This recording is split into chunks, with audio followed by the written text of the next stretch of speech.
Hello students, in the previous class of morphology of flowering plants, we have discussed about different types of roots. In this class, we will talk about the regions present in the root. So, let's make a heading, regions of root. There are different regions found in the root. These are root cap. The second is region of meristematic activity. The third one is region of elongation. Fourth one is region of maturation, and the last is root hairs.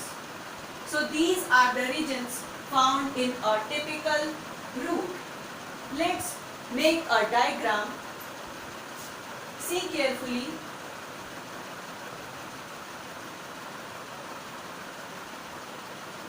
आप लोग भी देखिए ध्यान से.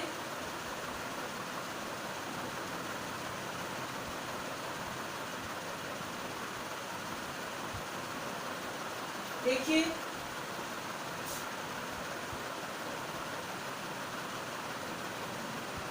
देखिए ये है क्या?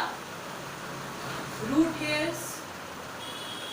This region is called as region of maturation. Region of maturation. Root hairs वाले पोर्शन के बाद देखिए, यहाँ से लेकर यहाँ तक का जो पार्ट है इसे कहते हैं region of elongation. उसके बाद देखिए, यहाँ पर डॉटेड स्ट्रक्चर दिखाई दे रहा है. ये है region of meristematic activity का रीजन है ये. और ये जो स्ट्रक्चर आप देख रहे हैं इसे कहते हैं रूट कैप. तो आप लोग भी ये डायग्राम बना लीजिए.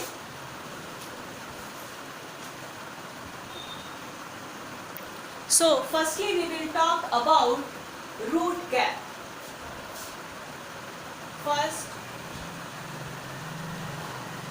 Root cap. देखिए, रूट कैप जो रूट के एपेक्स होता है उस पे एक प्रोटेक्टिव कवरिंग पाई जाती है जिसे हम क्या कहते हैं? रूट कैप कहते हैं. तो root cap is the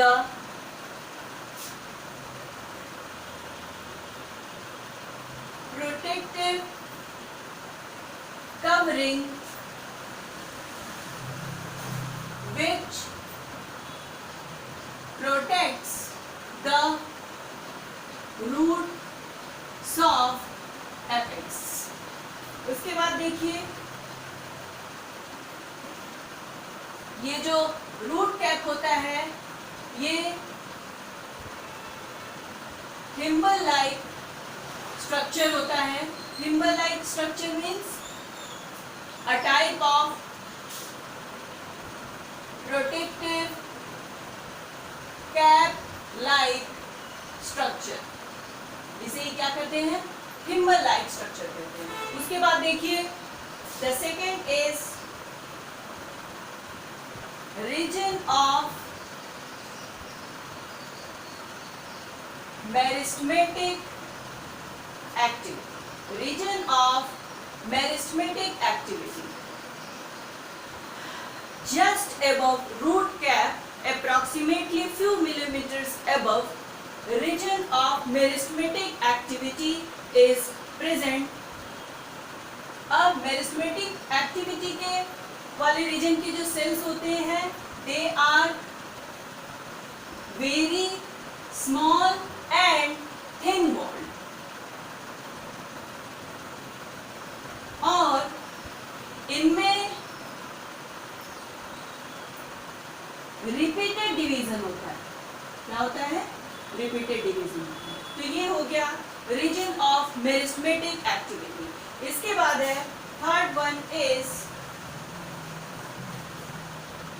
reason of elongation। Region of elongation, देखिए इस रीजन में जो सेल्स प्रेजेंट होती हैं वो मेरिस्टेमेटिक रीजन के प्रॉक्सिमल एंड पर प्रेजेंट होती हैं, और ये सेल्स कैसी होती हैं? इनलार्ज होती हैं, और ये रैपिडली इलोंगेट कर जाती हैं, इसीलिए इसे क्या कहते हैं? Region of elongation, and they are responsible for growth in the root length. Root length में ग्रोथ करने के लिए रीजन ऑफ elongation क्या होता है?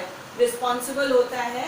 इसमें जो इलोंगेटेड सेल्स पाई जाती हैं, जो इनलार्ज सेल्स पाई जाती हैं, वे ही रिस्पॉन्सिबल होती हैं रूट लेंथ के वृद्धि के लिए। उसके बाद नेक्स्ट है फोर्थ इज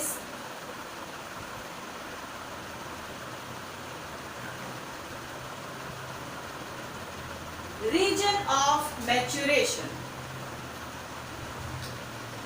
जो elongation रीजन में जो सेल्स पाई जाती हैं वो ग्रेजुअली क्या होती है? मैच्योर हो जाती हैं, और मैच्योर होकर के कौन सा रीजन में आती है? Region of maturation. और this zone proximal to the region elongation is called as region of maturation.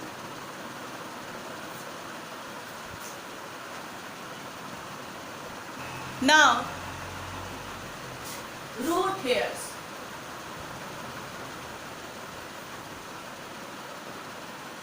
जो रीजन ऑफ मैच्योरेशन होता है वहां पर आपको फाइन थ्रेड लाइक स्ट्रक्चर्स दिखाई देते हैं। These fine thread-like structures are called as root hairs. These are fine thread-like structure. ये करते क्या हैं? ये रूट पे प्रेजेंट होते हैं, और ये रूट के सरफेस एरिया को क्या करते हैं? बढ़ा देते हैं। सरफेस एरिया को बढ़ा देते हैं, जिससे ज़्यादा से ज़्यादा मिनरल्स एंड वाटर का क्या करते हैं? एब्जॉर्प्शन होता है। सो they are responsible for absorption of water and minerals from the soil। ये हो गया। उसके बाद देखिए, अब हम देखेंगे मॉडिफिकेशन ऑफ रूट।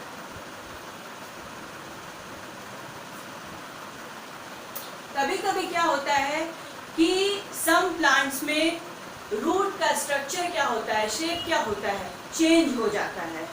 तो इसे ही हम क्या कहते हैं? मॉडिफिकेशन कहते हैं। और ये जो मॉडिफिकेशन होता है वो किस किस वजह से होता है? डिफरेंट फंक्शंस को परफॉर्म करने के लिए होता है। जैसे पहला फंक्शन है, they may be modify for support और फॉर स्टोरेज ऑफ फूड, या कभी कभी रेस्पिरेशन के लिए भी इनमें क्या होता है? मॉडिफिकेशन हो जाता है। मिनरल का, वाटर का एब्जॉर्प्शन तो एक नॉर्मल फंक्शन है रूट का। उसके अलावा जब फंक्शन होता है वो क्या होता है? वो मॉडिफिकेशन ऑफ रूट होता है। जैसे सपोर्ट के लिए मॉडिफाई हो जाना, या कभी कभी स्टोरेज कर लेता है, या रेस्पिरेशन के लिए मॉडिफाई हो जाता है। जैसे देखिए carrot, turnip and sweet potato, इन सब में रूट क्या हो जाती है? मॉडिफाई हो जाती है, और ये मॉडिफिकेशन होता है for the storage of food. उसके बाद देखिए क्रॉप रूट्स। क्रॉप रूट्स का बेस्ट एग्जांपल है फाइकस बेंगालेंसिस, बनियान ट्री। ये जो क्रॉप रूट्स होते हैं वो एक प्रकार के क्या होते हैं, एरियल रूट्स होते हैं, और इनका जो ओरिजिन होता है, they are adventitious in nature, they are aerial roots and they perform the function of support, support का function करते हैं। उसके बाद देखिए पाई जाती हैं स्टिल्ट रूट्स, पाए जाते हैं स्टिल्ट रूट्स पाए जाते हैं मेज में, शुगर केन में पाया जाता है। जो लोअर नोड्स वाले पोर्शन होते हैं वहां से, ये सपोज करिए ये सॉइल सरफेस है, तो जो लोअर नोड्स होते हैं उनसे ऐसे ऐसे रूट्स, एडवेंटिशियस रूट्स निकले होते हैं। इसे ही हम क्या कहते हैं, इन्हें हम कहते हैं स्टिल्ट रूट्स। ये होते हैं स्टिल्ट रूट्स। तो ये भी, इनका फंक्शन क्या होता है, इनका फंक्शन होता है सपोर्टिव, सपोर्ट के लिए होता है। उसके बाद देखिए नेक्स्ट है न्यूमेटोफोर्स। देखिए ये जो न्यूमेटोफोर्स होते हैं एक प्रकार के रेस्पिरेटरी रूट्स होते हैं। बेसिकली जो न्यूमेटोफोर्स होते हैं ये पाए जाते हैं मैंग्रोव प्लांट्स में। मैंग्रोव प्लांट का एग्जांपल है राइजोफोरा, जो कि स्वैम्पी एरिया में ग्रो करता है। स्वैम्पी एरिया मतलब जो दलदल वाले जगहों पर क्या करते हैं, ग्रो करते हैं, और दलदल वाली जगह में ग्रो करने के कारण इनके रूट्स को ऑक्सीजन नहीं मिल पाता है। तो सपोज ये ट्री है, ये ट्री का ट्रंक है, तो जमीन के अंदर से ये रूट्स क्या होते हैं, ऐसे बाहर निकल जाते हैं to get more and more oxygen. तो that's all about the regions, different regions present in the root and the different modifications in the root. In the next video we will meet again with the new topic.